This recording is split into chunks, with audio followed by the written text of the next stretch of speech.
மத்திய அரசு பயந்துட்டாங்க. உக்ரைனை பார்த்து ரஷ்ய அரசு பார்த்து பயப்படாத மோடி அவர்கள் திமுக அரசை பார்த்து பயப்பட போறாங்களா? மக்களுடைய அன்பு, மக்களுடைய குரல் சொல்லியிருக்கிறாங்க, செஞ்சிருக்கிறோம், வாக்கு கொடுத்திருக்கோம், செஞ்சு காட்டி.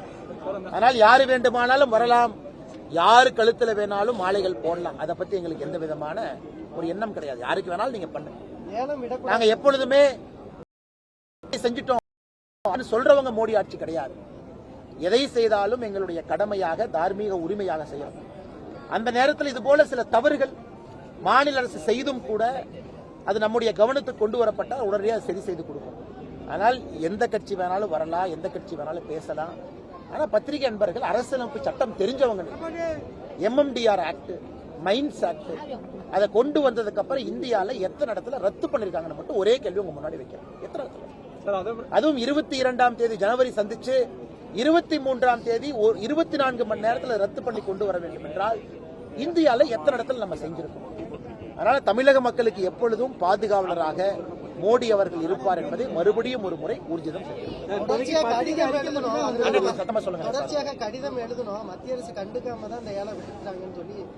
ஒரு கடிதத்தை பத்திரிகை நண்பர்களுக்கு கொடுக்கலாமே.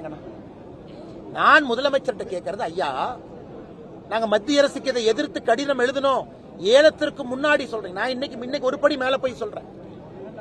தமிழகத்தினுடைய கனிமவள அதிகாரிகள் கடிதம் 477 ஏக்கர்ல மட்டும்தான் பல்லுயிர் தளம், மிச்சம் இருக்கக்கூடிய 4980 ஏக்கர்ல எந்த பிரச்சனை இல்லைன்னு சொல்லிய பிறகுதான் ஏலமே வருது.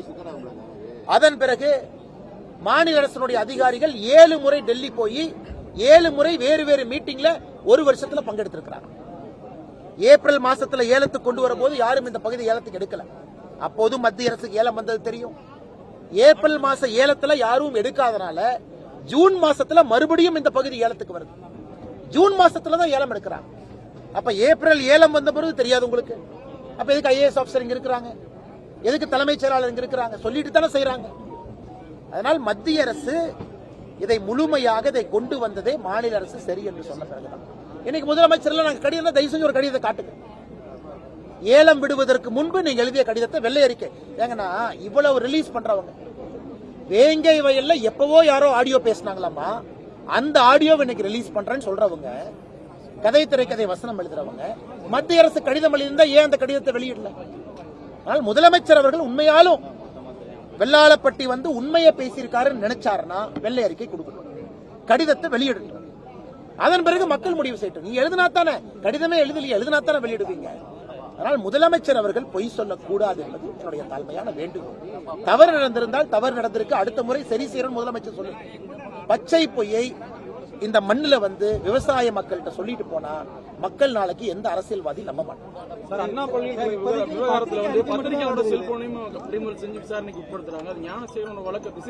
இவங்க முதல்ல யார் இந்த சாரை கண்டுபிடிக்கிறீங்க? சாரை கண்டுபிடின்னு சொன்னா பத்திரிகையாளரை போய் கூப்பிட்டு இருக்காங்க. 4 5 6 பேர்த்தையே கூப்பிட்டு இருக்காங்க. பத்திரிகை நண்பர்கள் 4 பேரோ 5 பேரோ கூப்பிட்டு இருக்காங்க. இன்னைக்கு மக்கள் கேட்கறதுன்னா அதிரடியா சொல்றேன்னா, ஞானசேகரனுடைய கால் டீடைல் ரெக்கார்டு எங்கிட்ட இருக்கு, நான் வெளியிடாம இருக்கேன். ஞானசேகரனுடைய மொபைல் போன் ரெக்கார்டு எங்கிட்ட இருக்கு, எடுத்து வச்சுட்டேன். எல்லாத்தையும் அனலைஸ் பண்ணிட்டேன். ஞானசேகரன் 23 டிசம்பர் யார்கிட்ட பேசினா எங்கிட்ட இருக்கு ரெக்கார்டு, 24 யார்கிட்ட பேசினா எங்கிட்ட இருக்கு. அதிலே சில போலீஸ் அதிகாரிகளும் சம்பந்தப்பட்டிருக்கின்றார்கள். இவங்க வேலை எல்லா வேலையும் அண்ணாமலையே செய்ய முடியாதுன்னா நான் மோப்பனாய் கிடையாது, ஒரு வேலையை நான் செய்ய முடியாது. யார் இந்த சாருங்கிறத முதல்ல நீங்க சொல்லுங்க. சிடிஆர் எப்படி எடுத்தீங்க? சட்டத்துக்கு புறம்பாத்தான் எடுத்தங்க. உண்மைக்காக எடுத்தேன். எனக்கு சிடிஆர் எடுப்பதற்கு அதிகாரம் இல்லை, என் கையில சிடிஆர் இருக்கு. ஞானசேகரனுடைய கால் டீடைல் ரெக்கார்டு 1 வருஷம் என் கையில இருக்கு. யார்கிட்ட பேசினா, எத்தனை முறை பேசினா, 23ஆம் தேதி குற்றம் செய்த பிறகு யார்கிட்ட பேசினா, ஏன்னா 25ஆம் தேதி தான் எஃப்ஐஆர் போடுறோம். அதையெல்லாம் நான் ஒரு நாள் வெளியிடத்தான் போறேன்.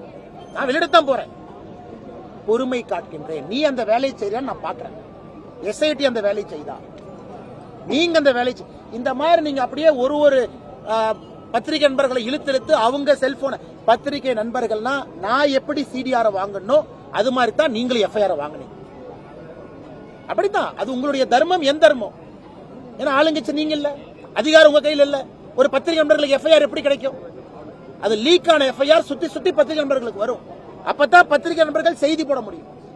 இன்னைக்கு லீக்கான எஃப்ஐஆர் எப்படி பத்திரிகையாளர் செல்போனுக்கு வந்துச்சுன்னா லீக் பண்ணவன் யாரு? இந்த கேள்வி லீக் பண்ணவன் யாருங்கிறது தான் கேள்வி. இல்ல காவல்துறை ரைட்டரை கூப்பிட்டுருக்கிறோம், அந்த ஆய்வாளரை போயிருக்கிறோம். இன்னைக்கு ஒரு டிஎஸ்பி அந்த கேஸ்ல இருந்து நான் கேஸை இன்வெஸ்டிகேட் பண்ணலன்னு வெளியே போயிருக்கிறேன். அவரை புடிங்கன்னா நீ லீக்கான என் செல்போன்ல தான் லீக்கான எஃப்ஐஆர் இருக்கு, என்னையும் கூப்பிடு. அந்த எஃப்ஐஆர் படிச்சுட்டு தான் நான் பேசினேன். எனக்கு அனுப்பிச்சது யாரு? எனக்கும் லீக் ஆகி போனா எனக்கு அனுப்புறாங்க.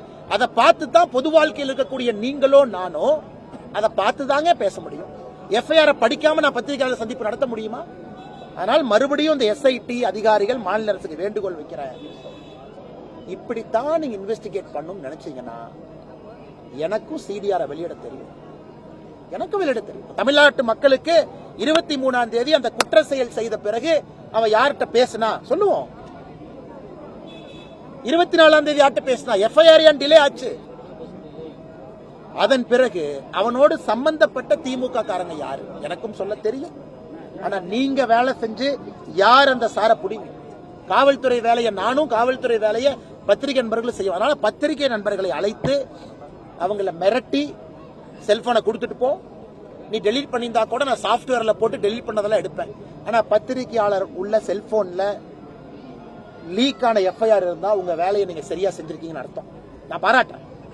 ஒரு பத்திரிகையாளர் செல்போன்ல நாளைக்கு எஸ்ஐடி இல்ல லீக்கான செல்போனை நான் கண்டுபிடிச்சிட்டேன்னா தயவு செஞ்சு முதலமைச்சர் அவர்களே அந்த பத்திரிகை நண்பரை அழைச்சு ஒரு பாராட்டு பத்திரம் கொடுங்க. ஏன்னா பத்திரிகையாளர் தன்னுடைய வேலையை கரெக்டா செஞ்சிருக்காருன்னு அர்த்தம்.